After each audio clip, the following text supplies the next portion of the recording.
Assalomu alaykum kabobchi house kuzatuvchilari. Biz xudo xolasa Qo'qondan Farg'ona yo'nalishida yuribmiz. Asosan mana akalarimiz bilan hamkorliklarimiz davom etyapti. Go'sht markazlari bilan ishlaymiz. Nomerlarni ham yozib olinglar. O'rtada hali hammaga manfaatli bo'lishi uchun men go'shtlarni ham aytib o'taman. Halol pok go'sht so'yishadi. Go'shtlari yaxshi. Mana bunaqangi qilib chiroyli qilib, narxlari ham juda arzon, ikki sifatli, halol pok akalarimiz mana yo'lni bo'yiga qilib qo'yishgan. Telefon nomerlari ham bor.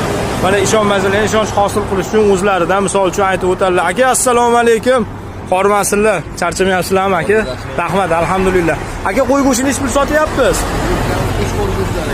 Aha, 150 ming so'mdan qo'shqor go'shtlari, mashalloh. Akamga murojaat qilaverasizlar. Mol go'shtimiz-chi aka? Aha. 130 ming so'mdan novvoz go'shtlar sotilishiga Kabobchi House kanali orqali chiqilsa, kelishtirib chiroyli qilib berishadi. Xudo xolasa, ko'mirlarimizni ham shu akamga chiqib murojaat qilaverasizlar. Hozir nomerlarini mana yana bir bor ko'rsatib o'taman. Kimga manfaatli bo'lgan bo'lsa, like bosib kanalimizga a'zo bo'lib qo'yasizlar. Sog' salomat bo'linglar. Sizlar bilan Kabobchi House kanali bo'ldi. E'tiborlaringiz uchun rahmat.